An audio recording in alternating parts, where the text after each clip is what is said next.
सरकार की कैबिनेट में शामिल होना बहुत सारे लोगों को चौंका गया है। हालांकि उन्होंने 2 साल पहले भी ओडिशा से भाजपा के खाते से राज्यसभा का चुनाव जीतकर सबको हैरानी में डाल दिया। हालांकि भाजपा में उनका आंतरिक विरोध भी खूब हुआ और मोदी शाह के करीबी होने के कारण विवाद थम गया।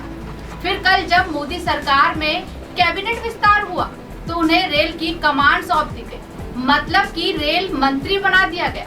वैसे मोदी सरकार को तो आप जानते ही होंगे, वह हमेशा से सबको चौंकाने वाले ही फैसले लेती है। वैसा ही कल एक फैसला अश्विनी वैष्णव को रेल मंत्री बनाने वाला था। चलिए अब हम आपको अश्विनी वैष्णव के बारे में जानकारी दे देते हैं।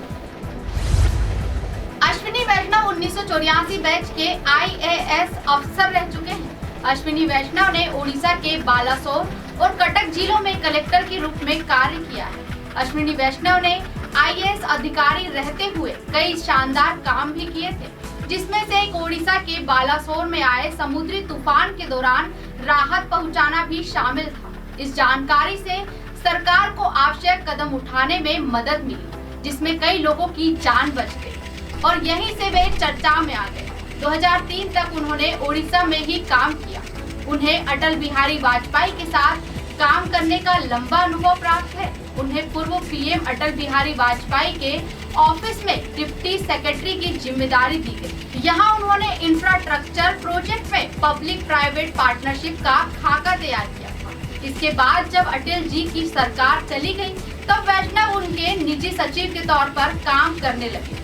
फिर 2006 में उन्हें मोरमुगांव पोर्ट ट्रस्ट के डिप्टी चेयरमैन के तौर पर काम किया।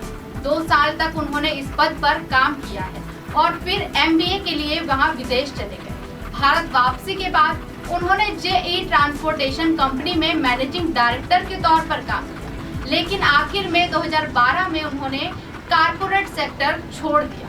इसके बाद उन्होंने गुजरात में 2 कंपनियां स्थापित की। इन कंपनियों का काम ऑटोमेटिव कंपोनेंट्स की मैन्युफैक्चरिंग करना था। यहाँ उनका गुजरात कनेक्शन था। इसी के दौरान वे PM मोदी के करीब आए थे। और भी इस प्रकार की खबरों के लिए वीडियो को लाइक करें, चैनल को सब्सक्राइब करें, साथ ही बेल आइकॉन दबाना ना भूलें।